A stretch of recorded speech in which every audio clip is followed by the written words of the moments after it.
Good evening, and welcome to the Asan Institute's effort to replicate late-night television. I'm not sure we're going to be quite as funny or run as many good videos as Letterman and Leno do, but we'll do our best here. We have a great panel, and you've all had dinner, so you don't have a reason to rush for the exits other than to go find your hotel room. Let me just briefly introduce the members of our panel on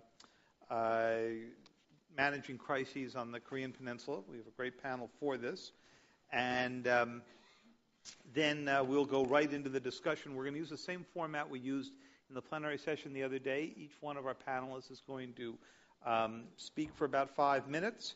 And then I'm going to ask a question or two. We'll get a more general conversation going and bring all of you into it.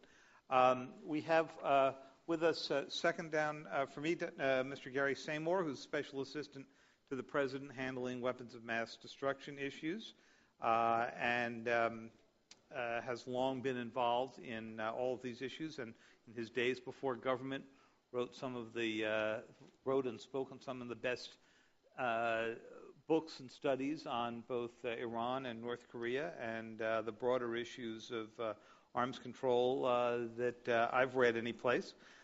We have General Larry Welch here, who is the President and CEO of the Institute for Defense Analysis and served as a senior fellow there from 2003 to 2006. We have General Burwell Bell, B.B. Bell, who was a former commander of U.S. Forces Korea from 2006 to 2008. And, of course, we have with us our host for this great conference, Han Chae-bong from the Asan Institute. So, Gary, why don't you start us off, and we'll move right into the subject matter. Thanks very much, David. Good evening to everybody. I want to start, like others, by thanking Asan Institute for bringing together such a terrific collection of experts and opinion leaders on these nuclear issues, and I think it's been a tremendous conference so far. What I'd like to do is take a step back from our day-to-day diplomatic efforts and talk about the three principles that the Obama administration has applied to deal with North Korea's nuclear and missile activities. The first, and I think the most important principle, is no to nuclear North Korea.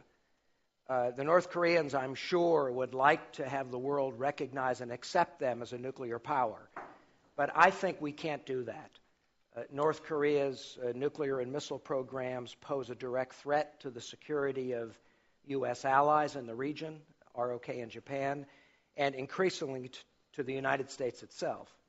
And in addition, beyond the immediate security impact, North Korea's nuclear and missile programs threaten to undermine stability in East Asia, and they weaken the overall or the global system of treaties and regimes that President Obama wants to strengthen in order to move in the direction of a world without nuclear weapons. So I think we have to commit ourselves, even though this is not an easy task or one that we can achieve in the near future, we have to commit ourselves to seek the ultimate objective of complete denuclearization in accordance with the September 2005 joint statement from the six-party talks and in accordance with UN Security Council resolutions 1718 and 1874, which call not only for complete and irreversible and verifiable denuclearization, but also an end to North Korea's ballistic missile program and its proliferation activities. The second principle of our policy is working with allies and partners.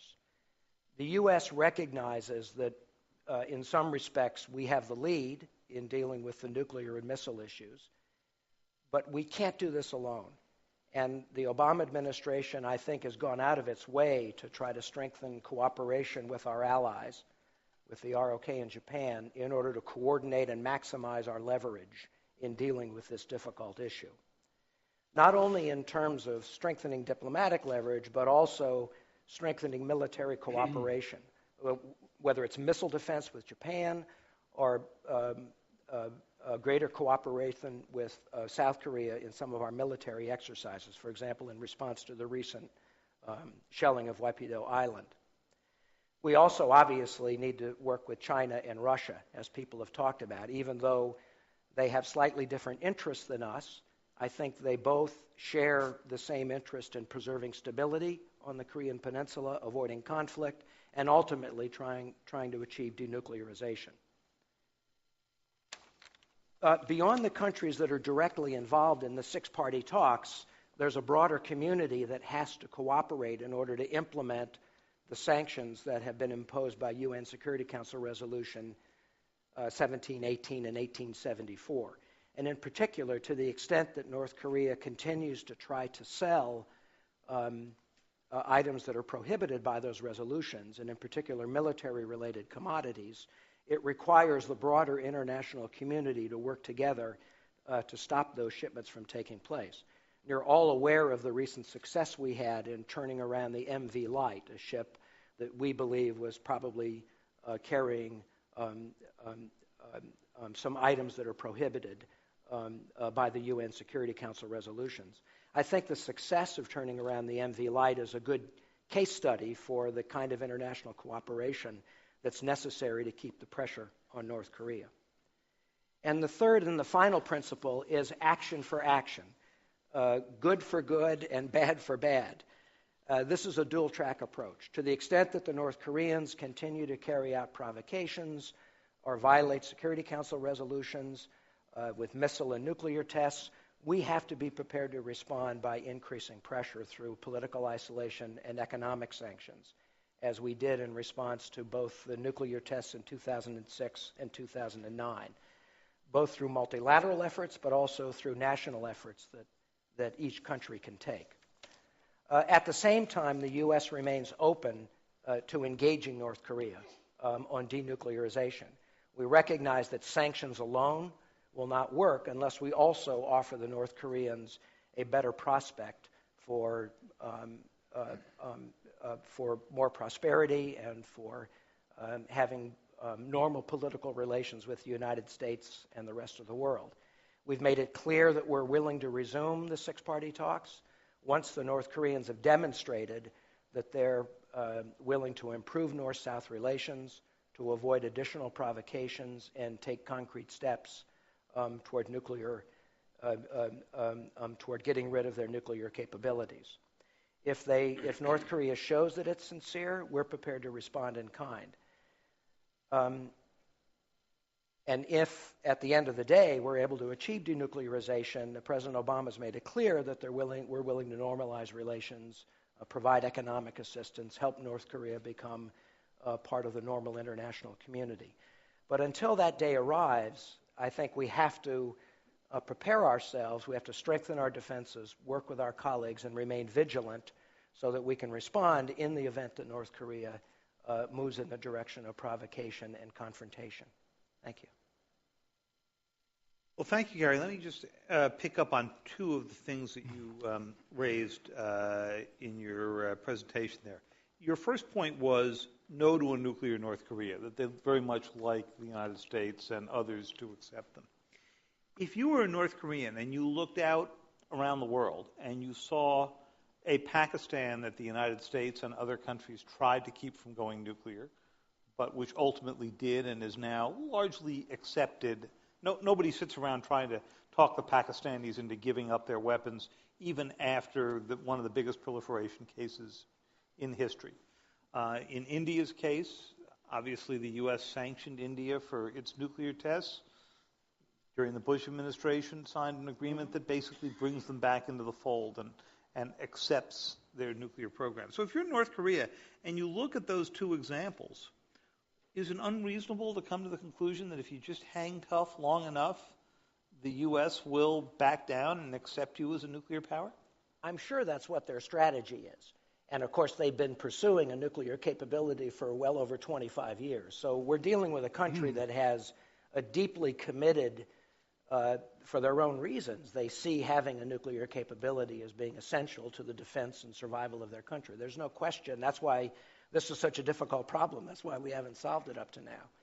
But I think that there's a difference in terms of the overall relationship that the U.S. has with North Korea as opposed to other countries like Pakistan and India, where we've always tried to have friendly economic and political relations. In the case of North Korea, we're still technically in a state of war with them. So I think they're in a different category from other countries that have pursued nuclear capability. And I think from a standpoint of U.S.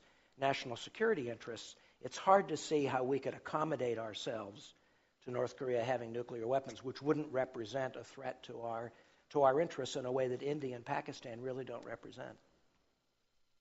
One more question coming out of your presentation.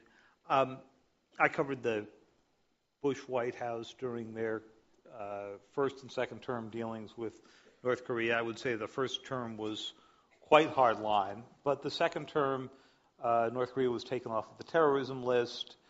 There was the effort to come to an agreement, and they thought they had something by the time President Bush left office. By and large, the Obama administration, I think, has probably taken a tougher line than the second Bush term. The exception to this might well be the uranium enrichment program that was announced by the North Koreans in November.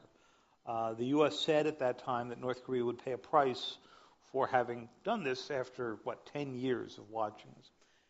Not clear to me right now what price they have paid.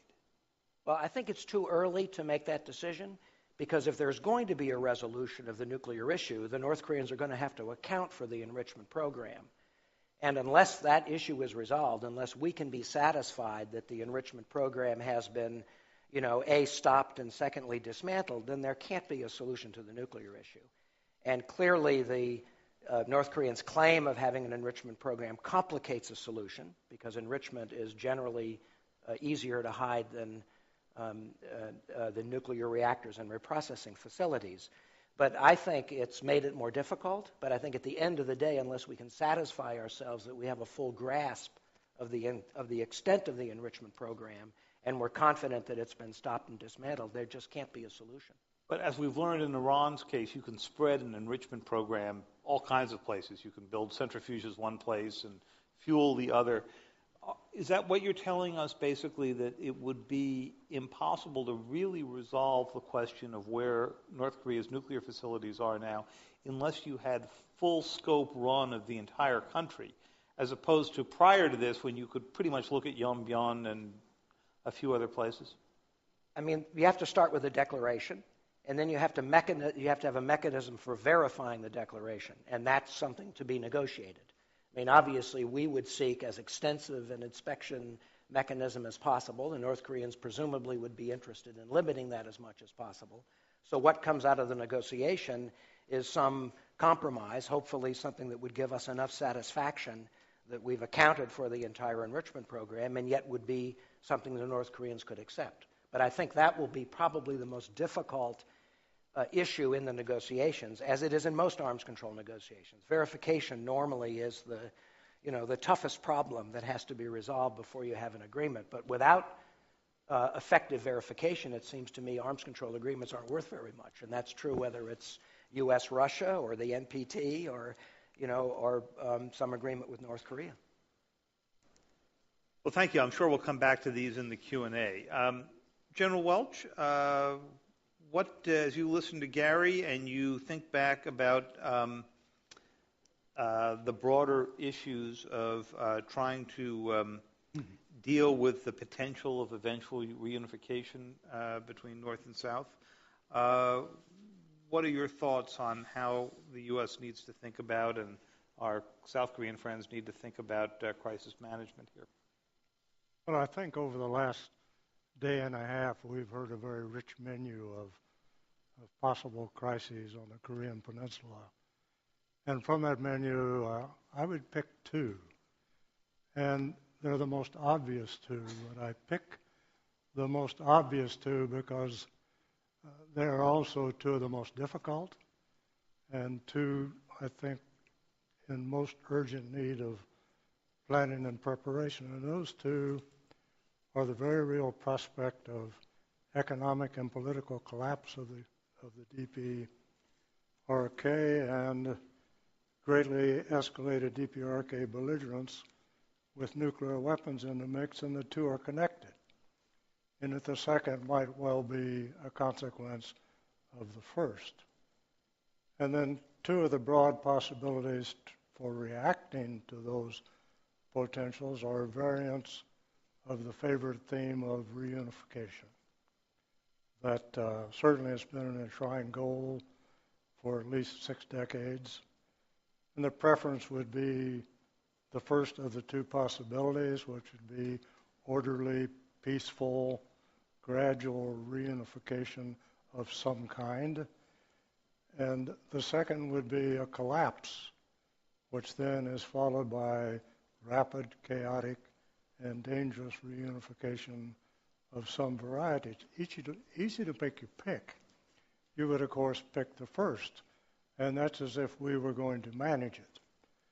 I think the reality, though, is that we are much better at predicting eventual outcomes than we are at predicting the timing or predicting the path or predicting what will initiate what leads to those outcomes. And we certainly, over the past couple of decades, have some relevant examples. I recall by the middle of 1985, we heard increasingly confident predictions that the Soviet economic system, instead of burying us, would bury itself. President Gorbachev's speeches certainly made it clear that that's the way he saw things going. That led to intense discussions within the Joint Chiefs. Never once did I hear anyone predict that that would happen in December 1991 and that it would be very peaceful. Similarly, we all expected that the repressive regimes in North Africa and the Middle East would either have to reform or fail. I didn't hear anybody suggest that two of those would occur in January, February 2011.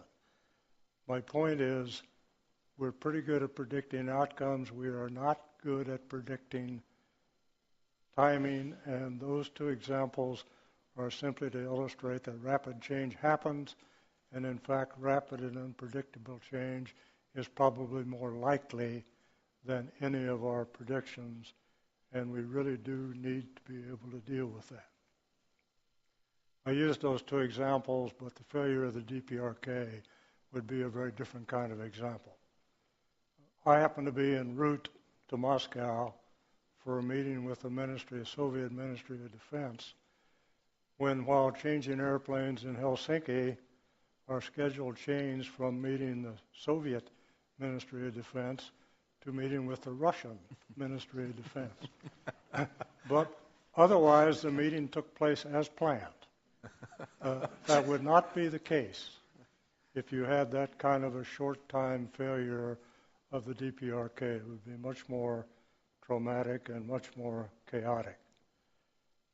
So that, as I say, we don't do well at predicting the timing, and I suggest that we are late to need for the kind of contingency plans that will let us deal with what is likely to happen, and that is a demand for international and South Korean action in response to a situation over which we had no control.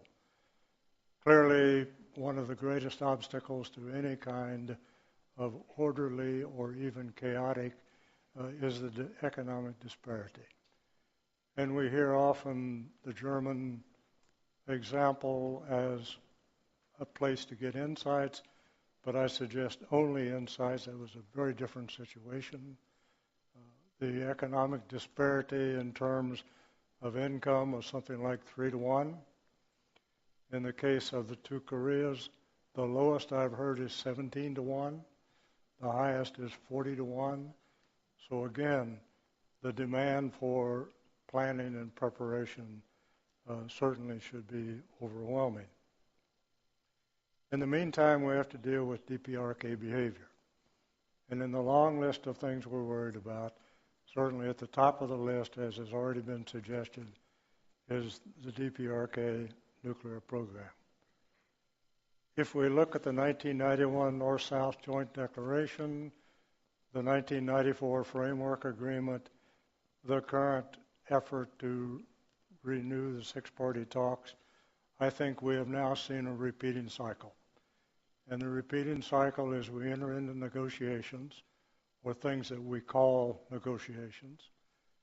Out of the negotiations comes some hope of progress, some signs of progress, a certain amount of optimism. That's followed by DPRK departure from the expected path or new provocations. That leads to more sanctions or rationalized forgiveness. We're never sure which one we're going to do. And from that comes a new round of negotiations. That gives you some idea of how useful simply entering into a new set of talks might be without serious expectation that there will be some part of the six-party talks where we actually expect to resolve the issue. And negotiation is when the two sides actually hope to resolve the issue. And we have seen no sign of that yet with the DPRK. Negotiations are always a two-edged sword, usually better to talk than to fight. On the other hand, my judgment would be that to date, the DPRK has gained more from those talks than has the interest of proliferation or counter-proliferation. I suggest that declared sanctions have little effect on the DPRK leadership. They happen to have a population that is very hardship tolerant, that the sanctions are repeatedly undermined by the international response to their food problems, and certainly Chinese trade and Chinese support totally undermines the sanctions. And in fact, trade between China and North Korea has increased since the North Korean nuclear tests. In any case, I guess my real point is that it's unrealistic to expect sanctions to lead the DPRK to give up their nuclear weapons program. I think there's little doubt that Kim Jong-il understandably believes that his nuclear weapons program is in their national interest. And it would be hard to argue that it's not. We won't change their national interest. It might be possible that we could change their perception of what meets their national interest. But until we address that, until we address the basic reason why it is in their national interest to have a nuclear weapons program, I don't expect that we will make much progress in putting an end to that program. I certainly doubt that Kim Jong-il has any interest in a world without nuclear weapons. In fact, he may have read President Obama's complete speech at Prague, instead of just a single paragraph that suggests we would all like to live in a world without nuclear weapons. Because the rest of that speech stresses, and his subsequent action stresses, total commitment to an unquestionably effective nuclear deterrent for so long as we need such a deterrent. And that's exactly the same position that President Reagan took. So the impact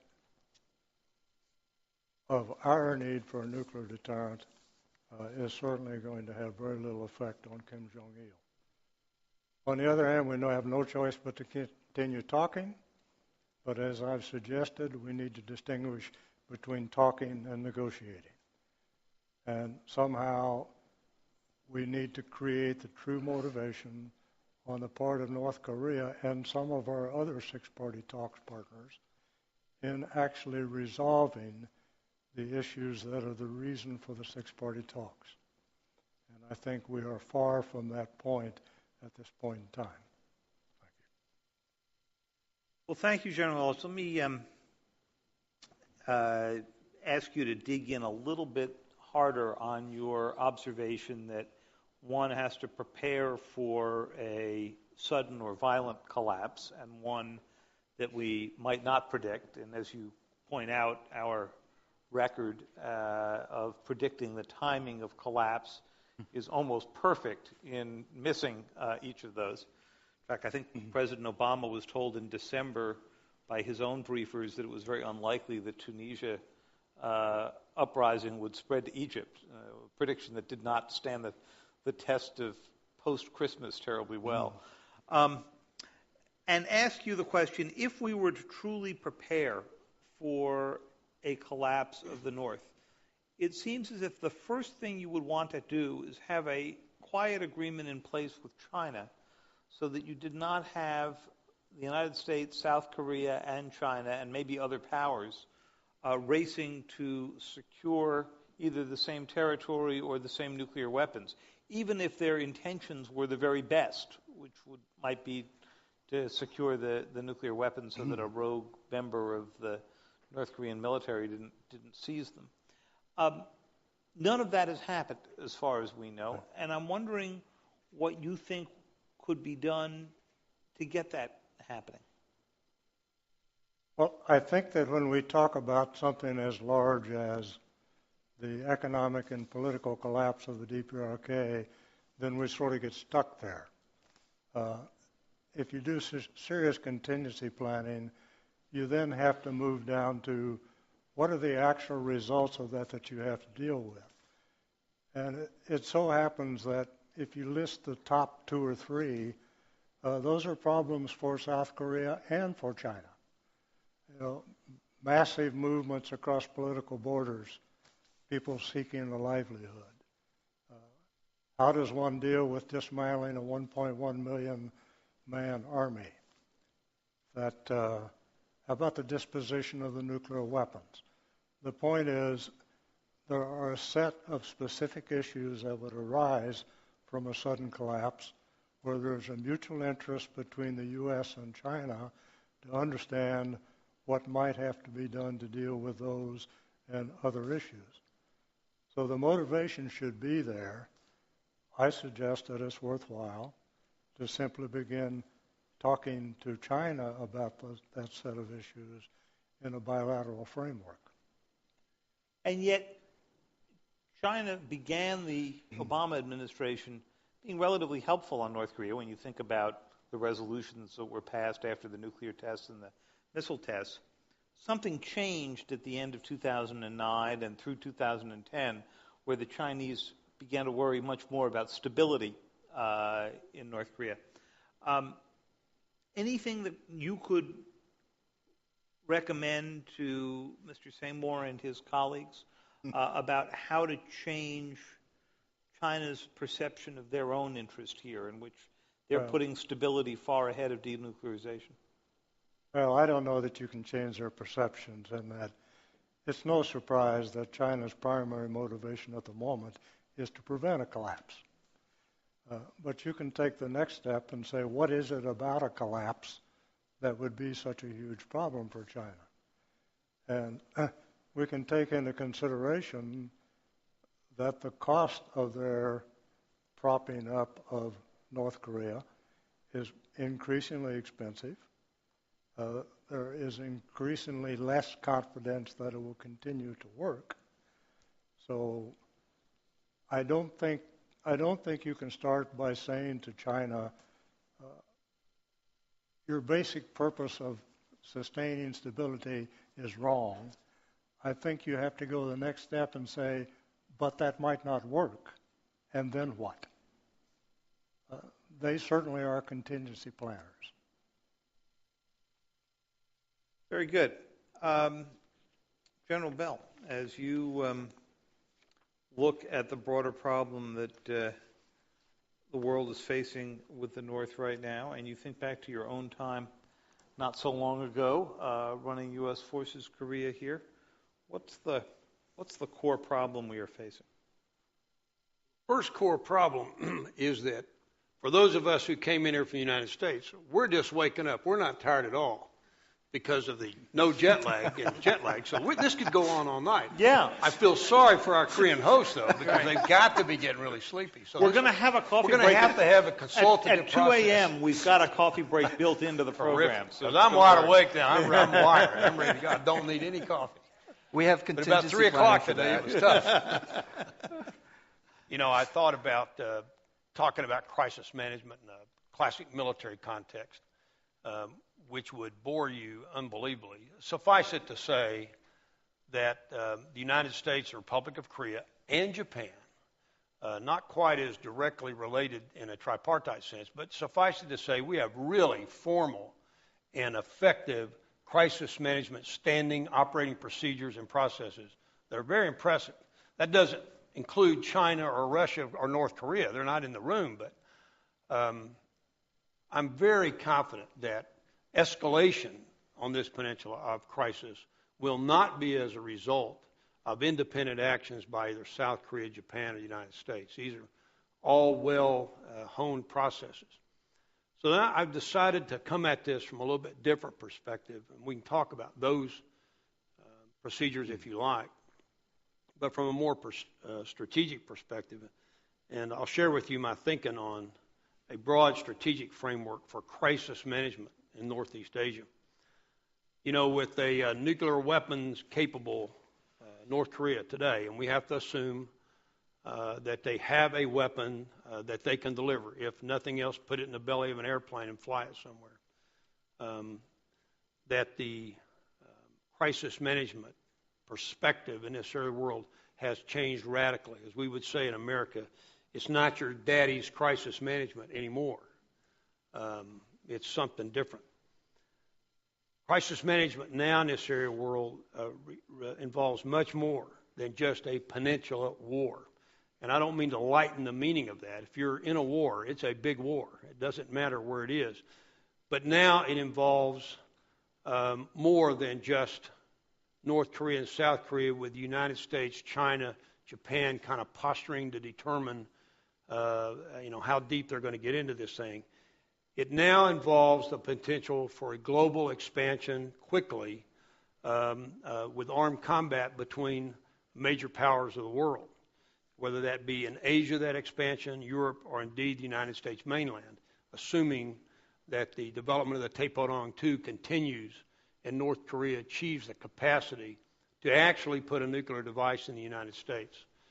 So the risk here in Northeast Asia is now a global risk for the United States and all parties involved.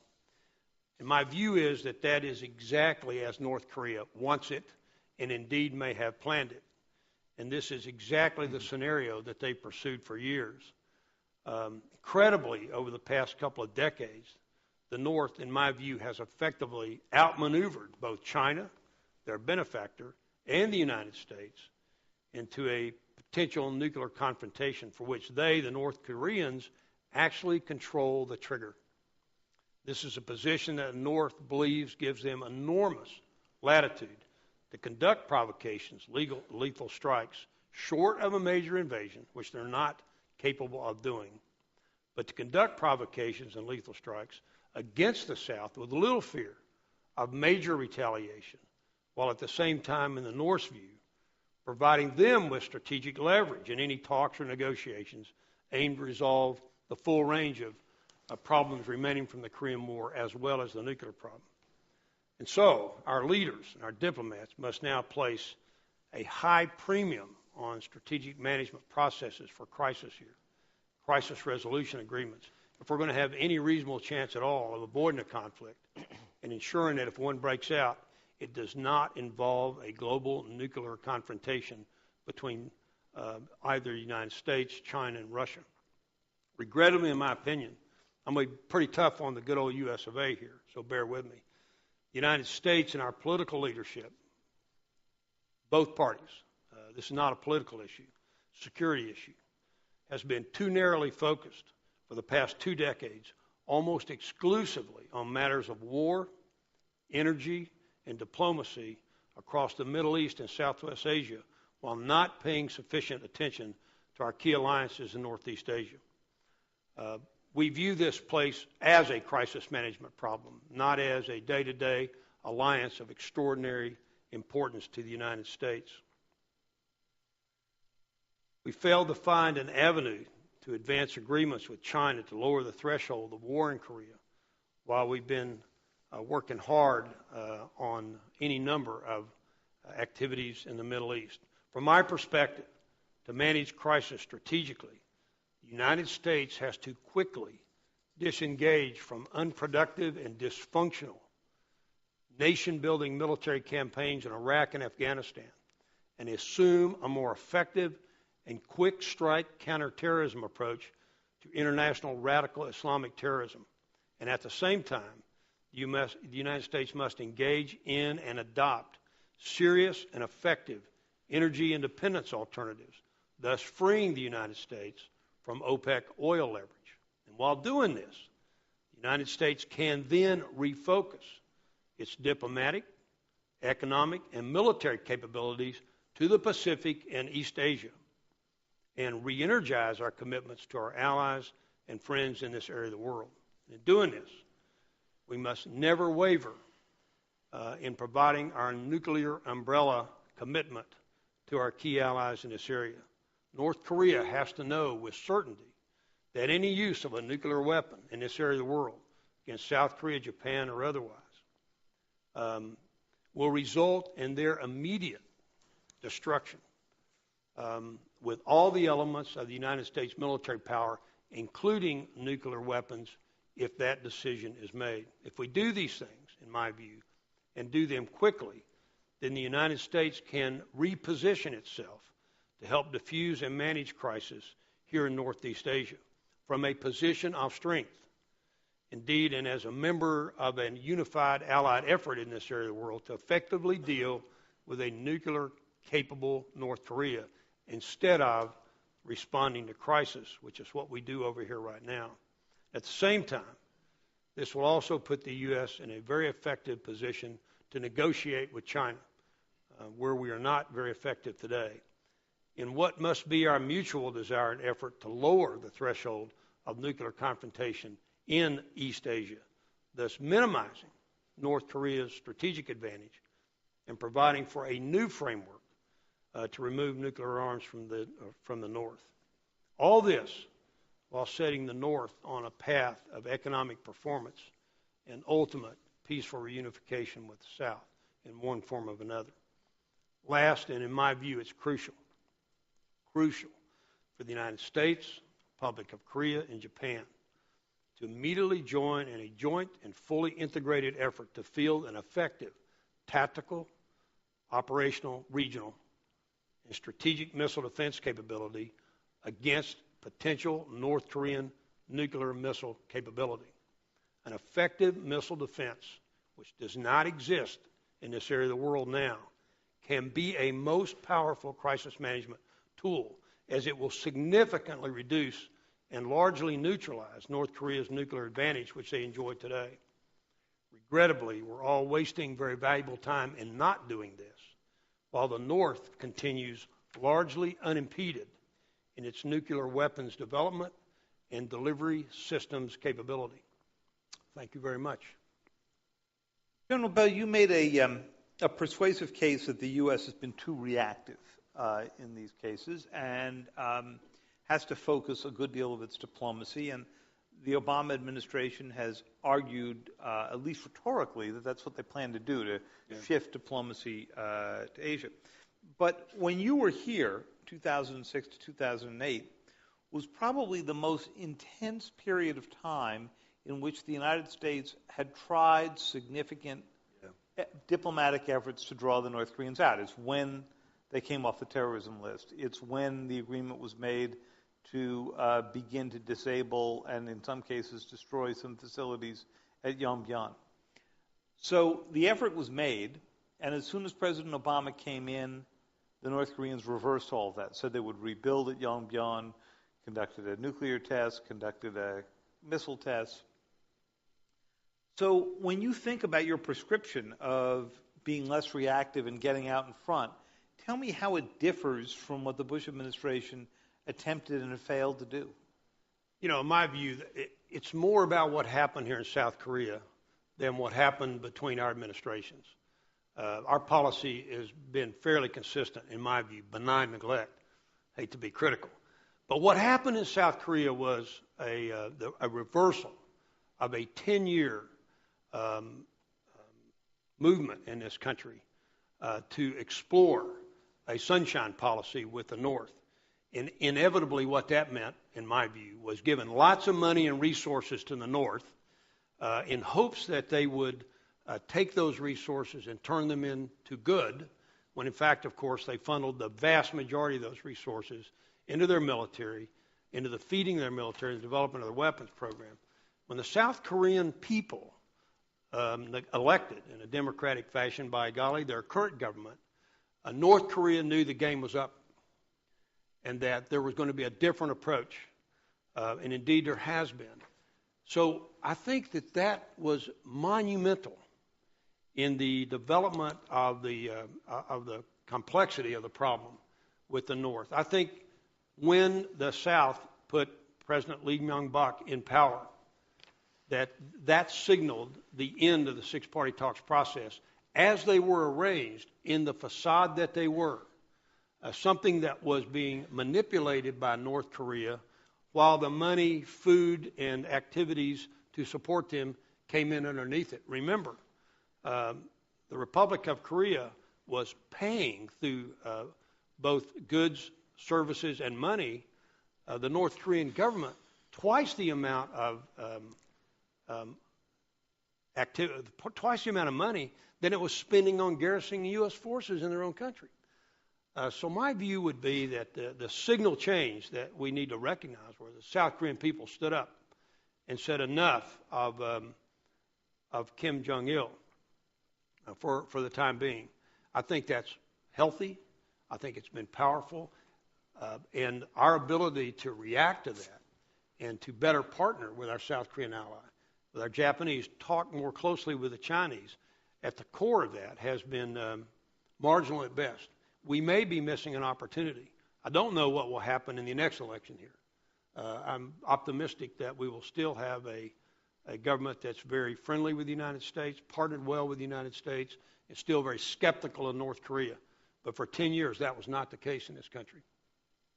And yet, while certainly President Lee has taken a much harder line against the North Koreans than his predecessors did, if you look at the polling after the Cheonan case, you saw that roughly a third of the country was doubtful that North Korea had actually sunk the South Korean ship. That's a bigger percentage of the population being doubtful of this than, say, by far, than, say, those numbers of Americans who tell pollsters that they doubt whether President Obama was born in the United States. So if you look at those numbers and you're North Korean, you've got to think, the South Korean commitment to this is not that deep. Yeah, I agree that it's an issue. Don't forget, we really didn't go to the moon either. Just ask the American people. So democracy has a strange way of raising issues. South Korean people is a terrific culture, incredible democracy with unbelievable economic advancement. They don't want to jeopardize that. This is a good thing. Hard work is paid off for the South Korean people. And so they're very concerned about anything that's going to result in crisis and confrontation with the North, certainly. And I understand that, and I appreciate it. I think what they've learned from these latest two incidents, however, and I say learned, what they've reacted to, is that North Korea cannot be trusted in any negotiations as long as we fail to fully deal with their aspiration. Their aspirations, they want to be a separate country. They want a peace treaty with the United States. They want security guarantees with the United States. They want a U.S. embassy up there. And they want to be a separate state in the view of the great leader forever into eternity and then do whatever. These are the real issues for North Korea. And we certainly should not, cannot, will not, hopefully, ever accede to that kind of situation. So we have a difficult time here. I think our best hope is to take another look at this when Kim Jong-il passes from the scene and we get a new leader on board up there. That sounds pessimistic, but I fear that between now and then, containment is the right strategy. Cease from providing North Korea with material support, which is largely ceased. And I think that's good. And let's take another shot at this thing with new leadership up north. Well, thank you very much. Dr. Ham, you've invited us here, you've fed us, you've housed us, and in return we have given you a uniquely American look at the problem facing your country. So will you give us the corrective of how the South Korean view of this is? Sure. Okay. Thank you.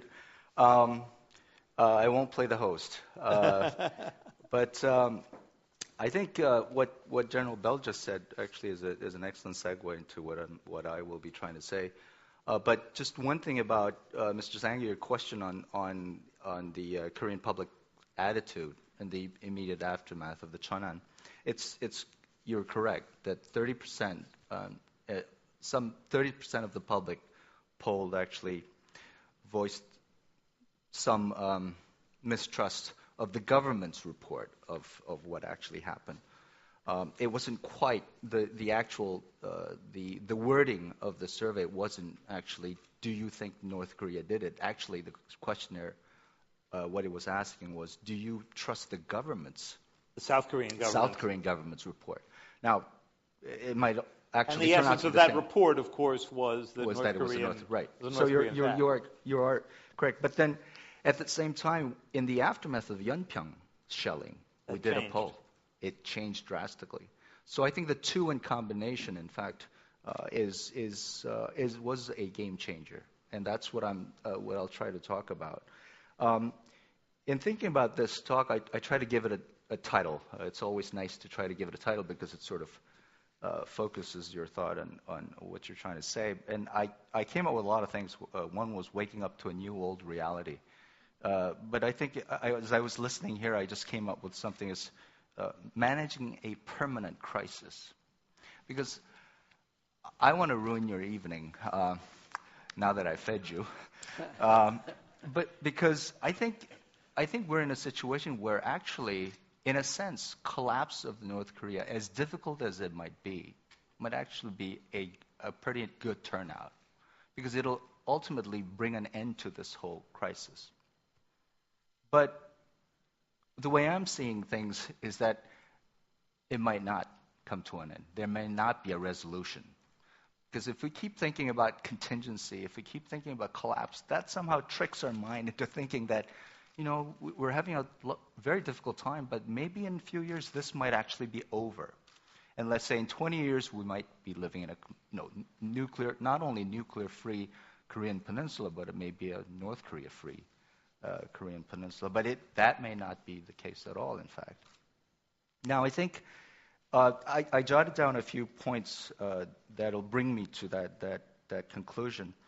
One of the things the lessons that I think we learned in the aftermath of Cheonan and Yeonpyeong was that, and other things, of course, is that clearly what everybody has been saying for the past 2 days is that North Korea will not give up its nuclear program and weapons. So for the South Korean public, it means that it's a game changer in the sense that makes us think that, well, they may not be the brothers that we need to help out. So this realization is really beginning to sink in. And then that means that we have to live with a nuclear North Korea. And that's why all of a sudden the extended deterrence and assurance issue has come back. It's become a very important alliance issue all of a sudden, which it was an issue that I think South Korea did not really wish to talk about for quite some time. Now it's back, and it's the Korean government that's asking for assurance. The public is asking for assurance.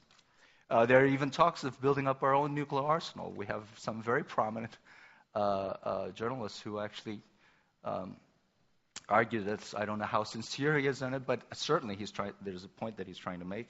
As we all know, there are many who advocate the reintroduction of tactical nuclear weapons. So these are all clearly signs that the South Koreans are now coming to realize, well, this is serious. North Koreans might actually keep their nuclear stuff. Second point is that this is something I think Bruce Klingner mentioned in earlier session, that the realization that it is not the fault of bad or inconsistent policy on the part of either South Korea or the U.S. that made North Korea produce and keep its nuclear weapons. That had been their intention all along.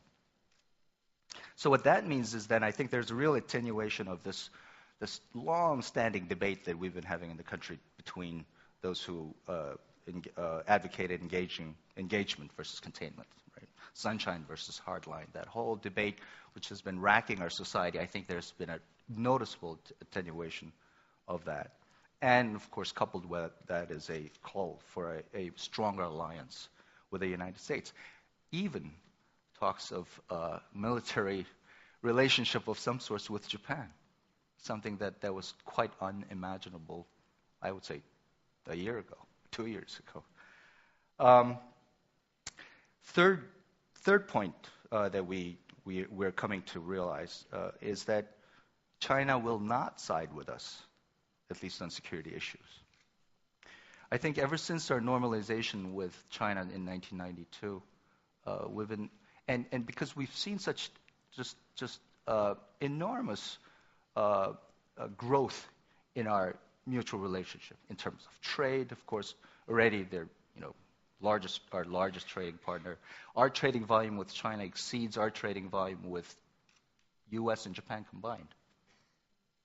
That made us think that they will have to start seeing things from our perspective, even when it comes to peninsular issues. But clearly, in the aftermath of Cheonan and Nanpyeong, we now realize that no, Chinese will side with, at least, they will side with North Korea when it comes to these issues. So for South Koreans now, China's rise may not be as peaceful as we had thought and we had hoped it would be. There's a disillusionment with China in that sense. Now, it's interesting to note that the period of Sunshine policy was a period that exactly coincided with that period of this enormous growth in our trade and relationship with China. So it was part of the same puzzle, that our ever closer ties with China and the Sunshine policy, I think, was a very crucial factor in making that whole atmosphere of the past decade that General Bell was talking about, where we thought that South Korea thought it might actually be possible to engage North Korea and make it come out of its isolation. I think also interestingly, it's also in the 90s that South Korea finally overtook North Korea in every aspect. You have to remember, even until the 1980s, South Korean attitude basically has always been status quo. We were trying to defend ourselves, right? Because we always thought the North Koreans were much more powerful. And it's all throughout the 90s that we had this massive change of perception that no, now they're the poor brethren that we need to feed, right? And much less of a threat thereby. So I think the dream of sunshine, opening and reform of North Korea and China helping, that has evaporated. And I think I wrote down revenge of geopolitics against sunshine policy, I think is what is happening. Now, the next point, fourth point, is that, and it gets worse, North Korea will not collapse anytime soon. Agreed. It's a much more resilient regime than we had ever given them credit for, that we had hoped the case would be. And of course, China will prop up North Korea. Fifth, what all this means, I think, is that Korea's division will persist. Tension on the Korean peninsula will persist. That is why I said it's a perpetual crisis. that is not solvable with a brilliant stroke of diplomacy, bilateral or multilateral. There's no panacea for this. It'll stay with us for a while. Now, but this all sounds new, but if we bring ourselves back 10 years before the Sunshine Policy, what were we thinking then? It's not new. We've actually lived with this perpetual crisis on the Korean Peninsula for the past 60 years. We've been living under the gun for the past 60 years. It's just the past 10 years we tricked ourselves into thinking that maybe things have fundamentally altered in this region because of China rising, because of Sunshine Policy, etc.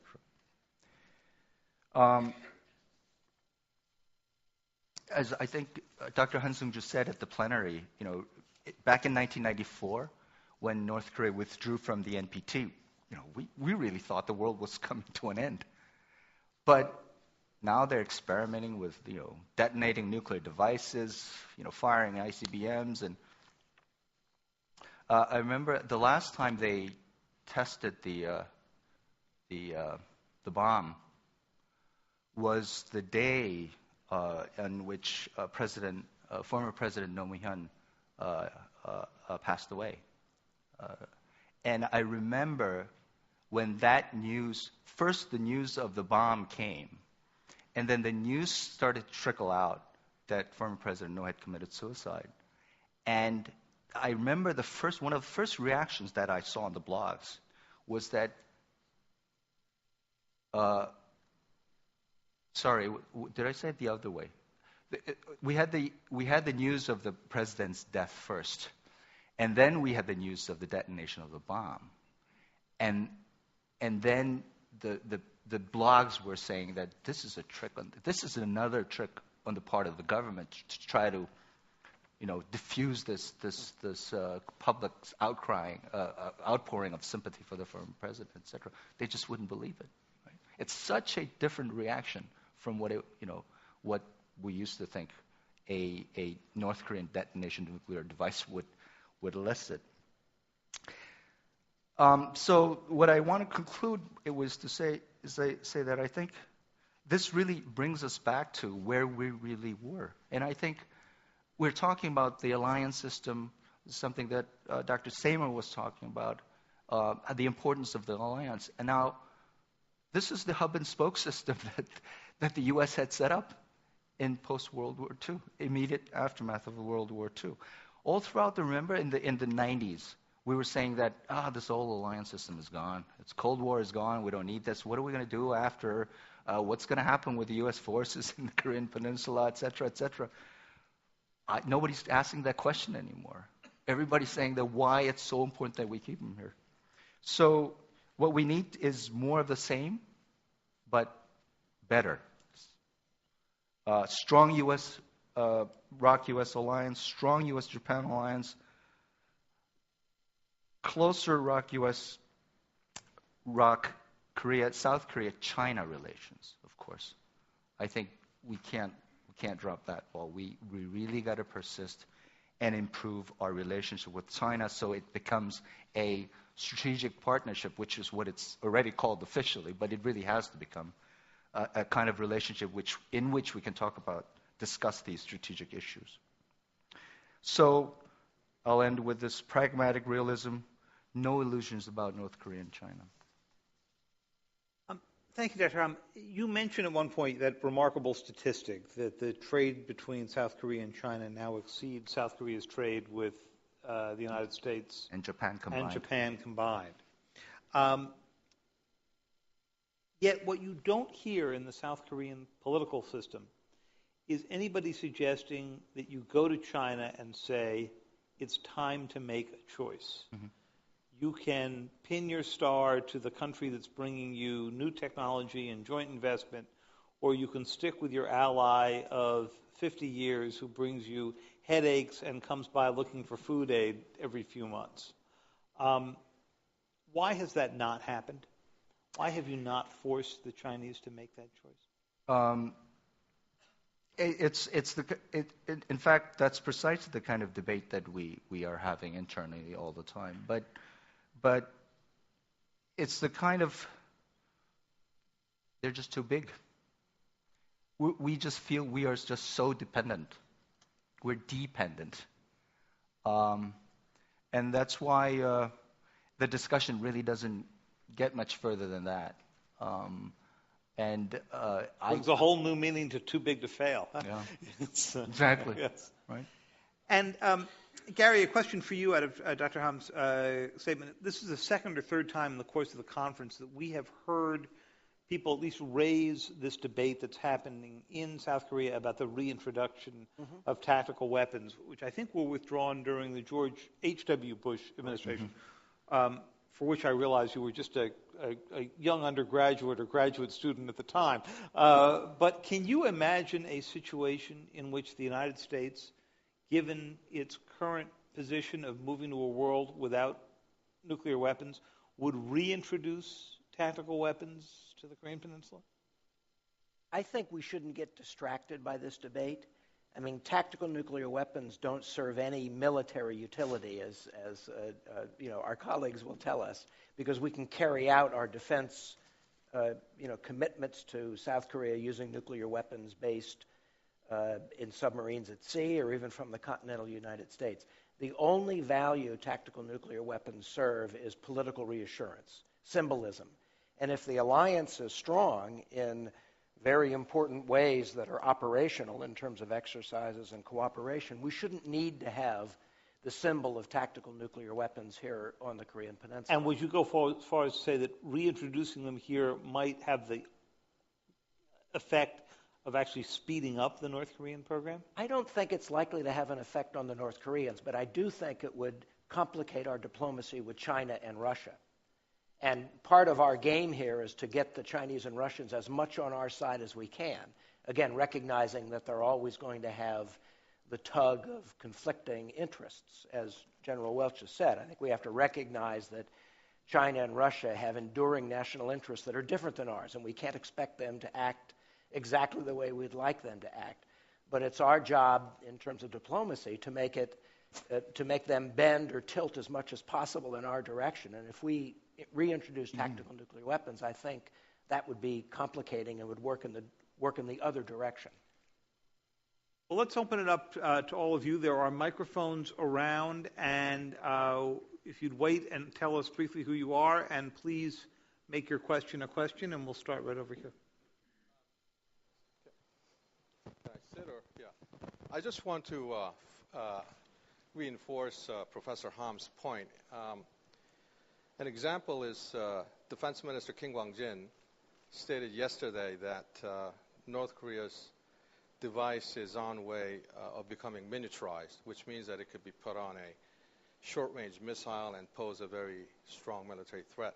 And he said he doesn't have strong evidence. I spent 5 days in the States, and for example, our American friends tell me that the device is too heavy, so it can only be put on a bomber. And so which means that it doesn't pose an immediate threat. So there's a perceptual gap. But more important to this is that we don't have any ability to knock these things out, which is becoming a threat. Some along the road it'll become a threat. And, for example, we have this missile treaty, right, which limits it to 180 kilometers. We want it 500 kilometers. And you say you stay at 300 kilometers. No limitations of cruise missiles. So this has to do with our conventional ability to deal with emerging North Korean threat, which is very clear. Another concern. Panetta comes in and says that he's going to save $10.3 trillion over 10 years. House Armed Services Committee 2 days ago. Which means that, and asked questions specifically on Korea, he says there's going to be a fundamental restructuring. What does that mean? And I had discussion with Larry Welch this luncheon, which means that there'll be a reduced footprint, ground forces, and then it'll be increasingly Navy and Air Base. There's no practical naval presence here. This creates a tremendous insecurity for Koreans. And there has to be some positive steps. And we know that extended deterrence is very unknown to even its allies, which is understandable. So how do you address these things? Well, number one is to delay the OPCON further, 2020, because perception of OPCON by the North is very different from how we perceive it. It's a weakening of the alliance. And forgive me, General Bell. We've So- had this debate. Right. God bless you. And I'm sorry I missed it. So, these are real No, concerns. that you and I Korea- have had this debate. Right. So we have some real concerns, and so I wanted to air this out to our American friends twice, and just to be on sync with your jet lag, I did take the flight yesterday to support Korean support to your. We'll be up all night together. Great. Exactly. Just to try to take those two questions that we could debate out here, and Gary, maybe you can take the first one. The defense minister did say yesterday that there's a miniaturization effort underway. The U.S. has been saying that for years, well back into the Bush administration. What can you say, at least in a public forum, about how close they are on that issue, and what difference would it make if they are able to miniaturize? I don't have much confidence that we can make a judgment about exactly where they are. I think it makes sense that North Korea would want to miniaturize. It makes sense that they would want to develop long-range systems, including systems that could reach the United States. That's perfectly logical from the standpoint of how they view the world and the value of their nuclear and missile forces in terms of providing deterrence, complicating our relationship with our allies. I think the response to that has to be that we increase our cooperation. Missile defense, as General Bell mentioned, is an important element. I think missile defense can be effective against a country like North Korea that has a relatively primitive and limited missile capability. And I think the more that we show that our response to North Korea's actions is to increase our military presence in the region, strengthen our alliance, the more I think the Chinese will recognize that their own national interest is being damaged by not taking stronger action to slow down or contain North Korea's nuclear and missile program. But when you say strengthen our position in the region, it doesn't necessarily mean more troops here on the peninsula. We actually have fewer than we did prior to 9/11 and the wars in Afghanistan and Iraq, and you have a much more capable South Korean force than you did. Yeah, it's a little bit out of my area to talk about how we strengthen the military alliance. You should ask the experts here who can Well, we have them address here. that much General better Bell? than I can. Yeah. Let me respond. I don't want to. This is only going to take about 3 hours. Okay. Look. First, this issue, and you all, if you're not familiar with the OPCON issue, you should become, because this is the crucial issue for our ally, and I say our because I'm an American, our South Korean ally. The United States has had the commander of the Combined Force Command, Korea and the United States, since the Korean War, when the United Nations put us in charge of this thing, and we agreed to take charge. Today, an American general responding to the two presidents, President of the United States, President of the Republic of Korea, is responsible to fight the war. The belief is that as long as you have the United States in that position, that you will have a reliable United States ally, that the United States will not back away from this alliance. I understand that. We don't have a very good track record here. So over the years, I mean, you go back to the Acheson speech of 1950, and believe me, all the Koreans know about the Acheson speech of 1950. Go to their National Military Museum, and the first thing you see there is Acheson's little line between Japan and Korea, showing January that 17th. we care about Japan and we don't care about Korea. It goes on and on. These are real issues for the Republic of Korean people. So when we want to make a military move here, a change, it's always done in that context. So the question is always going to be for us, how do we reassure our ally, beyond just words and beyond paper, that we are a reliable and dependable ally? And if they're in charge of the fight, if the current chairman of the Joint Chiefs is got the lead responsibility, as a sovereign nation should, how do you know we will fight with you? And I've proposed many procedures to give you the confidence that you deserve. I won't go through all those right now, but there are any number of ways to get beyond these schisms that have been generated since the end of World War II. All I can say is, yeah, our military forces here are small in general. We got about 28,000 troops ashore. Most people don't realize half the stationing costs, almost half, are paid by the Republic of Korea, cash on the barrelhead. I got a check for $500 million every year. Republic of Korea. Right in the bank, a real bank. And we use that to station our force here. So this is a lot different than, the agreements we have in Europe, where we're paying the whole bill. Don't let our leaders in Washington begin to believe that this is costly for the United States. This is a cheap deal for us over here. The strategic partnership that we have, the requirements to work peacefully with our Chinese friends from a position of strength, with a strong ally like the Republic of Korea, given the material support that they give us. This is a very good deal, and as our senators beat the tables for less commitment here and for less troops here, we need to educate them quickly, and I hope that the administration will do that, because there's enormous misperceptions here about the commitment of the Republic of Korea to us. Don't forget, 2 divisions to Vietnam, support to Iraq, great support to Afghanistan. Our ally is with us, and we've got to be with them, and we have to demonstrate that. Hey, let's see. We had a hand right there. A microphone coming right down for you. Hi, Duyan Kim, Center for Arms Control and Nonproliferation in Washington, D.C. My question is for Gary, and it's a 2-part question. The first is the title of the session quite accurately reflects the Obama administration's North Korea policy, which is problem or crisis management and focus on nonproliferation. So my question is, will the U.S. and when will the U.S. Actually begin to focus on measures that target denuclearization and actually target the crux of denuclearization, which is aimed at eventual resolution and not crisis management? And the second part of my question is that it pertains to the 3-phase approach in getting to the 6-party talks.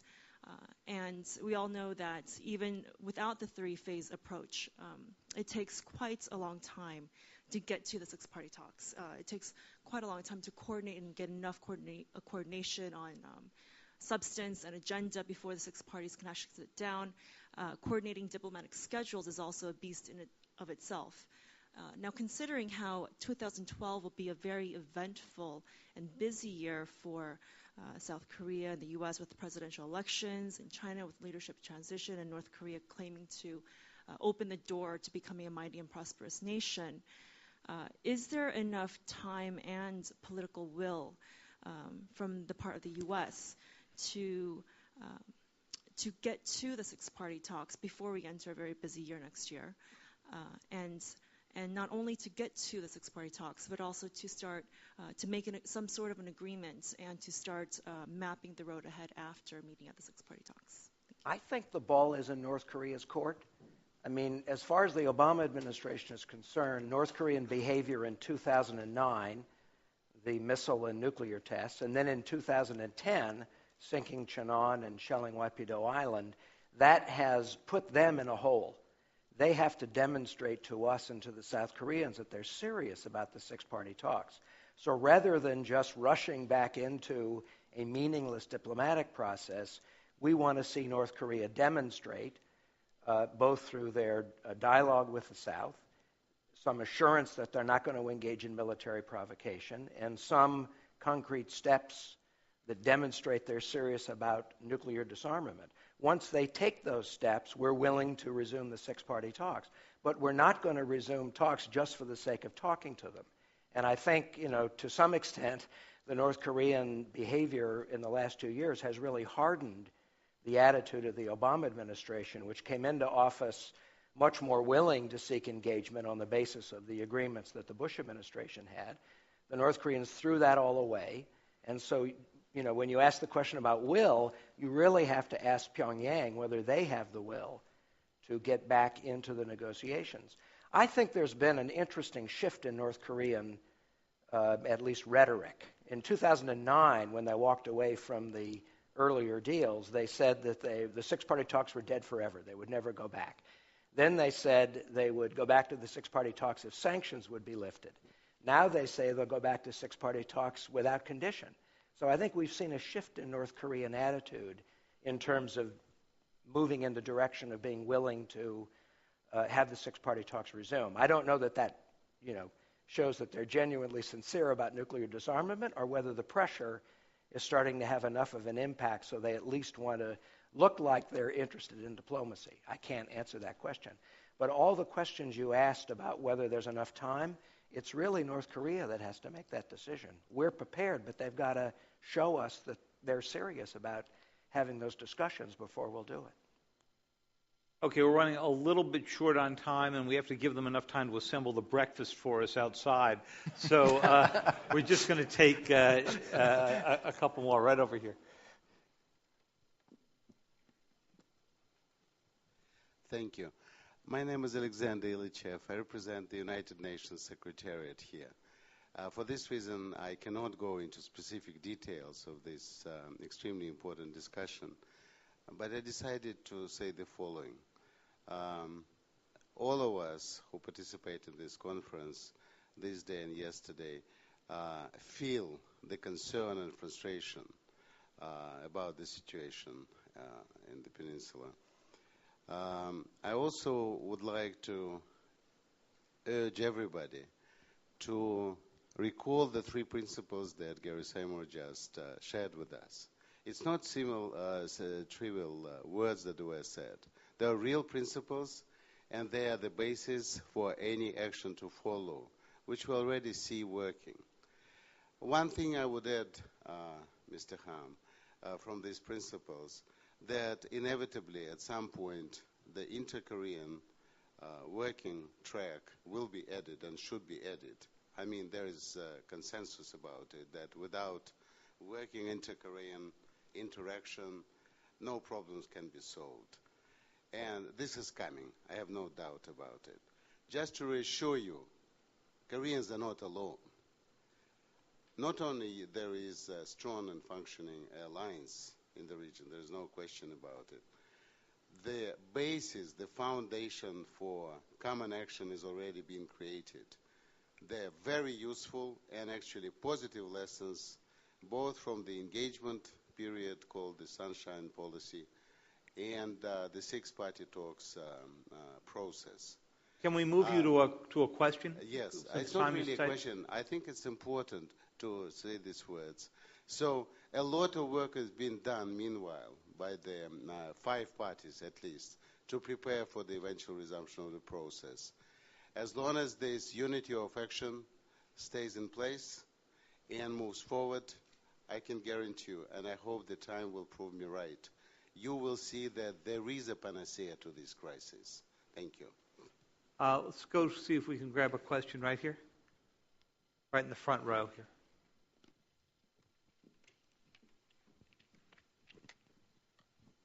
Thank you very much.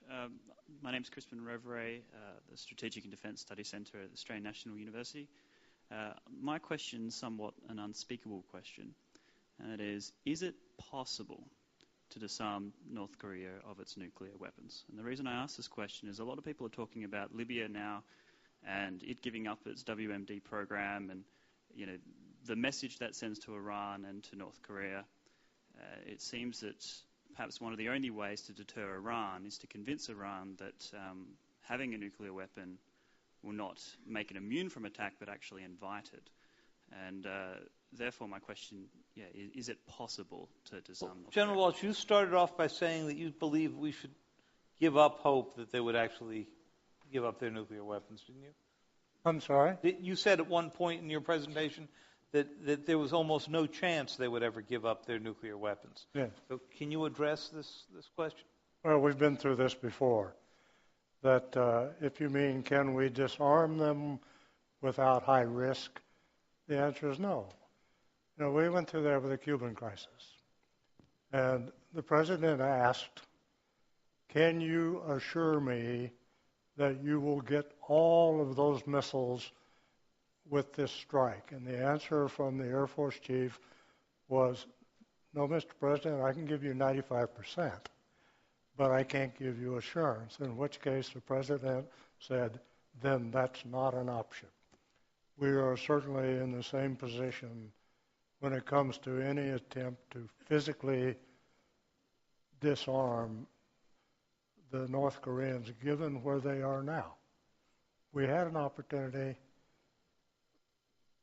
It's above my pay grade. We didn't take it.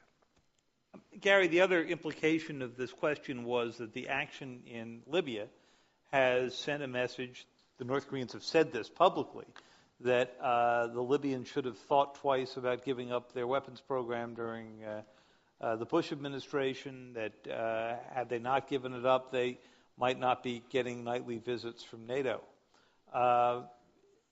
Is the administration sending the wrong signal by backing an action in Libya that to some degree sends this counter message to the North Koreans and Iranians? Well, I think the North Korean leadership has been convinced for a long time that nuclear weapons are essential for their survival. So I actually don't think the action in Libya has any impact whatsoever. It's a good talking point for them, but I think it's irrelevant. We'll take one more. Mark? 25 years. If I could just follow up on that. Have we moved beyond, it's working Yes. now, sorry. Have we moved beyond denuclearization then maybe to non-proliferation? I mean, when we're looking at North Korea, do we accept them as having, de facto, accept them as having nuclear weapons and just focus on containing that technology in North Korea? Is that really the focus moving forward if we accept the fact that they probably won't give them up? Well, I don't think we can afford to take that position. I mean, it may be true, and I think General Welch has done a marvelous job of describing the cycle of negotiations followed by cheating and reneging, followed by more negotiations. I mean, I think it's a very frustrating, very difficult issue. Nobody thinks this will be resolved easily. Perhaps it won't be resolved until the North Korean regime collapses.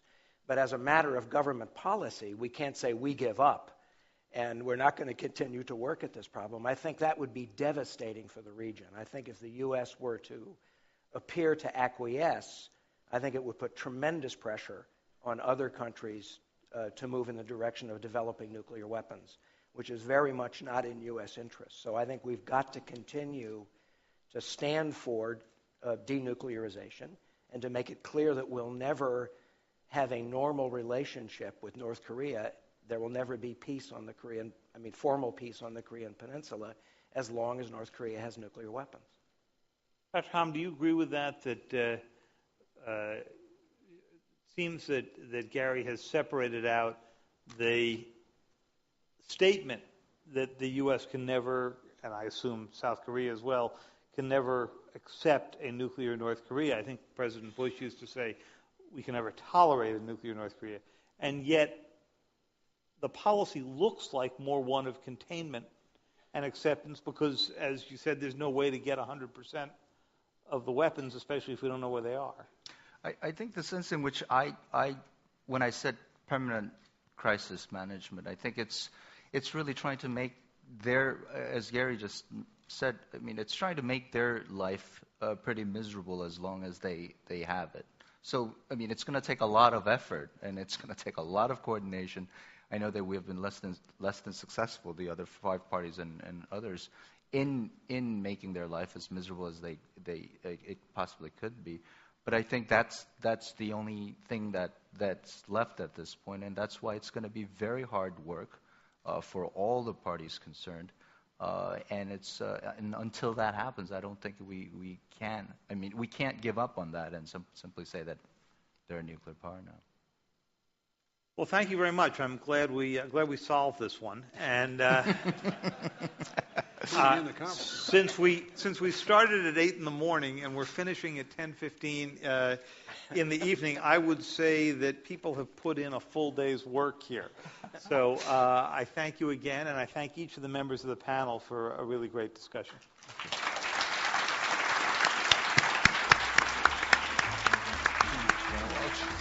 Well done, David. Thank you. Okay, thank you, everyone. This is the end of all the sessions scheduled